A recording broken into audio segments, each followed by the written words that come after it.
Bonjour et merci de suivre le 12h30 à la une de l'actualité. Quel est l'état du matériel didactique dans les différents établissements publics en ce début de rentrée scolaire? Nous tenterons de trouver des réponses dans cette édition. Au Mali, l'armée fait mouvement vers le fief de la rébellion, une opération qui pourrait conduire à une confrontation cruciale entre les deux parties.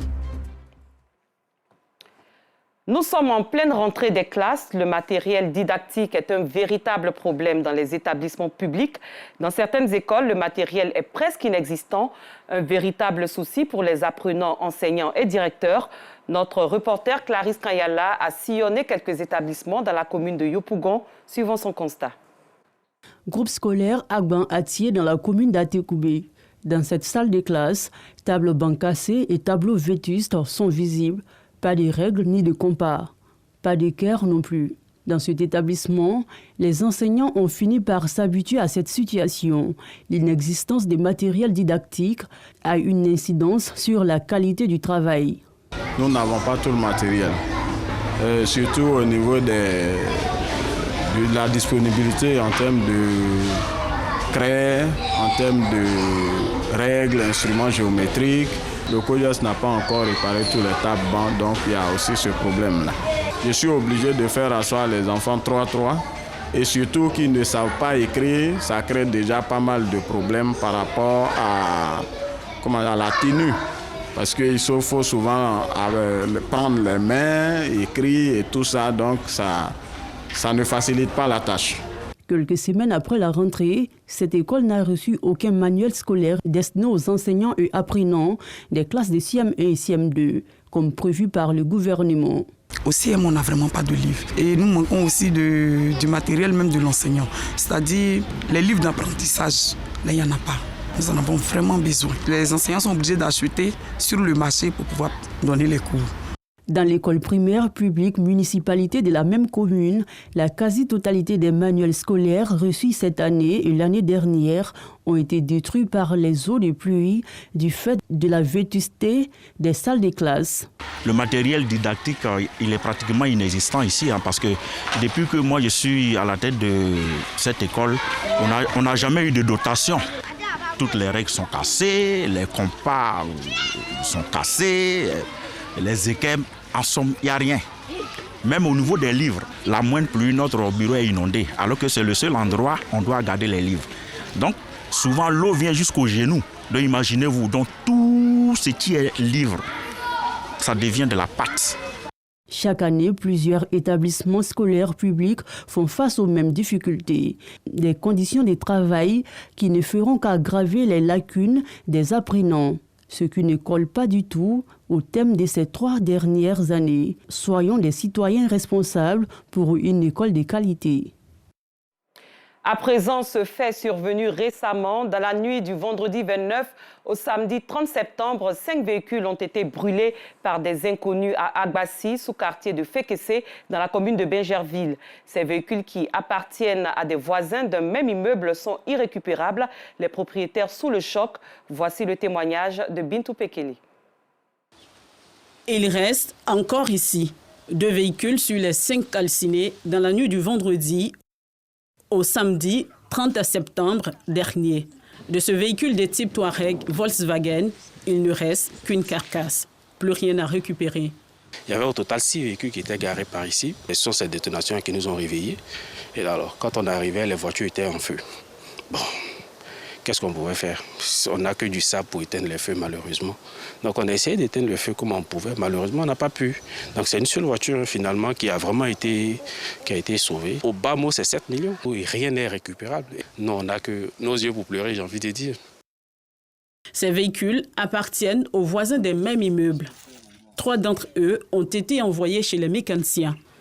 Si les auteurs de l'incident ne sont pas connus, la méthode utilisée est quant à elle connue. L'incident, c'est entre 4h45 et 5h. Ils ont posé des chiffons au niveau des essuie-glaces. Et au fur et à mesure que le plastique a brûlé, le chiffon est tombé à l'intérieur et puis c'est parti. On ne savait pas si on était dans un film ou bien dans un cauchemar. Franchement, on ne savait pas. C'était vraiment difficile à croire que 6 véhicules sont en train de brûler en même temps. Bon, ça fait plus de 5 ans qu'on est ici. On n'a jamais eu de problème avec quelqu'un. Donc, soupçonner quelqu'un, franchement, on ne voit même pas qu'il aurait pu faire ça. Plusieurs millions partis en fumée en quelques secondes. Des séquelles de ce cauchemar sur les doigts de Maïmouna. Il en est fallu de peu pour que ces maisons partent en fumée. Aidés par les sapeurs-pompiers, les victimes d'Agbassi, sous-quartier de Fekese, dans la commune de Benjerville, attendent les résultats de l'enquête ouverte par la police nationale. Ils réclament justice.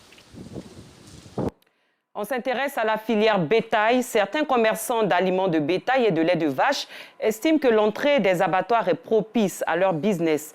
Comment parviennent-ils à réaliser le maximum de profit? Que pensent les éventuels clients qui préfèrent se fidéliser à ces commerçants? Le constat de Yacouba Koulibaly à l'abattoir de Port-Boué, commenté par Assitan Diarra.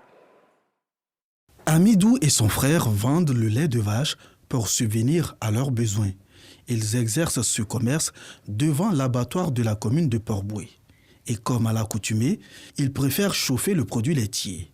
Ils prennent ensuite le soin de le mettre dans des bouteilles avant de servir les clients. Si tu as neuf, que ça fait 2 ou 3 du temps qu'il n'a pas préparé, ça devient lait caillé.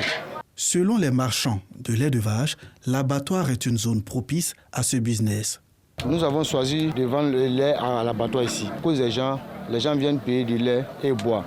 Maintenant, les animaux qui sont ici, quand les petits veaux là, ils n'ont pas de lait à se nourrir. Donc ils viennent acheter le lait à nous pour aller les donner. Même les petits moutons aussi, même chose. Aussi c'est la qualité, ça sort facilement et puis c'est bon, ça donne de force aussi. C'est ici que ce vendeur de bœufs se procure du lait de vache. Il le préfère bouilli pour des raisons sanitaires et les avantages qui en découlent. Là, il y a bébé qui est en train de coucher, il y a l'autre qui maman là n'est pas lait. On paye là, on donne petit bébé là en train de boire. Souvent nous on paye, on allait donner nos enfants encore. C'est bon, c'est trop beau même. À côté du business du lait de vache, celui des aliments pour bétail est aussi très lucratif. Ceux qui élevage des bœufs, les gens viennent demander ça, ça marche. Ce commerce profite aux nombreux éleveurs de bovins de l'abattoir. Si on gagne ça à côté, tellement c'est pas trop loin, vraiment ça nous arrange. Sur le marché de bétail, le business de la vente du lait de vache et des aliments pour animaux sur place fait l'affaire de nombreux consommateurs et marchands de bœufs. Ces commerces sont une opportunité pour ces jeunes qui ne demandent qu'à gagner leur pain pour subvenir aux besoins de leur famille. C'était le récit de Clément Boko.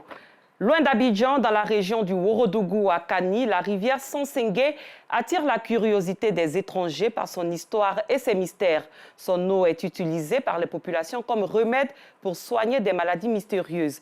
Des personnes viennent des villes de l'intérieur, des pays de la sous-région et même de l'Europe pour profiter des bienfaits de cette rivière. On en parle avec Assitan Diarra, Enza Traoré et Siriki Ouattara.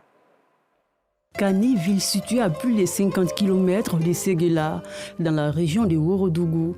Dans cette localité, une rivière pas comme les autres, connue sous le nom de Sansengé, ce qui retient l'eau en langue locale. Cette rivière mystérieuse, selon les populations, occupe une place exceptionnelle au sein de la communauté. C'est qu'à l'époque, Kani avait été secoué par un grave problème d'eau. Et pour faire face à la situation, ces hommes de Dieu ont uni leurs forces pour invoquer la clémence du Tout-Puissant à travers des prières et des invocations qui ont été entendues par Dieu. Depuis, la rivière Sansengé est devenue le symbole de l'unité et de la foi des habitants. Ils sont venus faire l'habitation ici, les 7 personnes. Maintenant, celui qui avait le pouvoir de demander au bon Dieu vraiment pour ne pas qu'on ait un problème d'eau, donc c'est lui qui a fait la bénédiction. Maintenant, l'eau est restée là depuis la date dont j'ai dit, 17e siècle jusqu'au jour d'aujourd'hui. S'il y a sécheresse partout, quand il y a manque d'eau dans les puits, maintenant les parents se servent dedans. Pour les populations, ce qui rend cette rivière spéciale, ce sont les totems qui la jalonnent et les vertus thérapeutiques qu'elle offre. Quand tu portes bague, ou bien comment dire, seau à fer, c'est pas le seau en plastique là. Quand tu mets dedans, ça dit ça change de couleur. Quand bague là est dedans, ça dit ça change de couleur. Donc l'eau que tu as pris là, ça ne peut pas te servir. Si tu as un mal partout, on te fait mal vraiment, tu as fait les médicaments partout, ça ne marche pas, et que tu venais piser l'eau pour demander le bon Dieu. À cause de ces grandes personnes-là, ils n'ont pas de pouvoir. L'eau l'a fait tout vraiment que je suis acquéri, donc Dieu va t'aider et puis ça va partir. La rivière Sansingé abrite des poissons. Son eau est inodore et au fil du temps, une clôture a été érigée pour la protéger, signe de son importance vitale pour la communauté. Et c'est la famille Fofana qui a en charge son entretien. Malgré la couleur qu'il y a là, tu as boire, tu n'as même pas senti d'odeur. Chaque sécheresse, quand l'eau diminue, on invite, comme André en particulier, tout le village, y compris comme André le village, aux alentours. Pour venir chercher bénédiction et nettoyer. Maintenant, les poissons qui sont dedans, voilà pourquoi on a fait le coin là. On met l'eau, on les retire, on met dedans. Ceux qui sont gros là, on donne aux différentes communautés ici. Maintenant après, on met les petits là-dedans. Mais la base, Dieu a fait que vraiment, cette termite là, la grande base vient de là-bas. Les feuilles de l'arbre qui l'entourent sont même utilisées comme remède traditionnel. Selon l'imam Fofana, des visiteurs des pays de la sous-région et ceux de l'Europe déferlent à Kani. Motif, bénéficier des bienfaits de la rivière mystérieuse Sansingé. Sinon, moi-même, ma grand-mère, femme stériste, en tout cas, elle m'envoyait, moi je venais couper ça et puis même jour elle travaillait ça avec l'aide de Dieu et cette dernière gagne. C'est laissé à la portée de tout un chacun. Malgré la couleur qu'il y a là, tu as boire, tu n'as même pas senti d'odeur. Une histoire fascinante qui montre à quel point la foi, la culture et la nature se rejoignent à Kani. Un témoignage de la richesse et de la diversité du monde. Un mot de sécurité, la police nationale, plus que jamais déterminée à lutter contre la prolifération des drogues en Côte d'Ivoire. Dans la région du Tonki, d'importantes opérations sont menées par la police des stupéfiants et de drogue. Des opérations qui portent des fruits. 1400 tonnes de drogue et de produits de qualité inférieure et falsifiés, dont plus de 2000 plaquettes de tramadol. Des campagnes de sensibilisation viennent renforcer ces opérations de lutte contre la drogue et les stupéfiants. Mamadou Kouassi. Belle opération pour la police nationale. Les éléments de la direction régionale de la police des stupéfiants et des drogues de Mans viennent de saisir 1,400 tonnes de médicaments de qualité inférieure et falsifiés, dont plus de 2000 plaquettes de tramadol avec des boissons énergisantes. C'est le fruit de 10 jours d'opérations menées dans plusieurs localités de la région du Tonki, dont Mans et Danané. Nous avons pris le taureau par les cornes.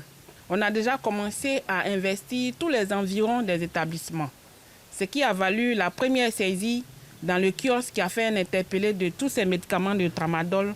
Également, nous avons approché certains chefs d'établissement afin que tout ce qui est kiosque, tout ce qui est commerce aux alentours de ces établissements soit dorénavant détruit. Une opération saluée par le préfet de police de Mans.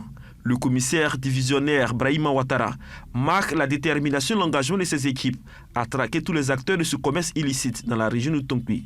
Il en appelle à la collaboration de la population pour éradiquer le fléau de la drogue qui gangrène la société ivoirienne. Je demande à tout un chacun de faire confiance à sa police, mais surtout corps et âme de s'engager auprès de sa police pour œuvrer au bien-être d'elle-même, ces populations. Parce que vous voyez, c'est notre jeunesse qui est impactée, nos jeunes enfants, nos jeunes neveux, cousins, en tout cas des parents tout court, qui seront impactés par ces effets néfastes de cette drogue-là. Des campagnes de sensibilisation sur les dangers de la drogue à l'endroit des élèves et des chefs d'établissement sont en cours dans la région de Tonki par les équipes de la commissaire Béou Irima, tout en multipliant les opérations terrain. La valeur marchande de ces stupéfiants et des drogues saisis est évaluée à plus de 6 millions de francs CFA. Ces produits seront détruits sous le regard du procureur de la République dans quelques jours. Il s'agissait donc de 1,400 tonnes de drogue et de produits de qualité inférieure et falsifiés, dont plus de 2000 plaquettes de tramadol saisies. À l'étranger, un important convoi de l'armée malienne a quitté Gao lundi en direction de la région de Kidal, à plus de 24 heures de route de la capitale.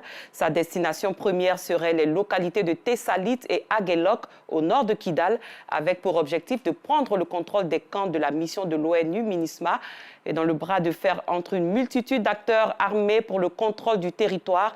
Les séparatistes estiment que les emprises onusiennes doivent revenir sous leur contrôle. Et loin du Mali,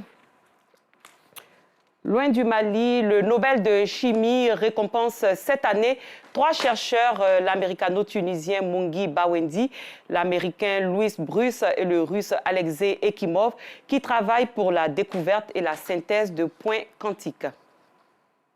Cette édition est à son terme. Merci de votre attention. Très bonne suite de programme sur RTI2.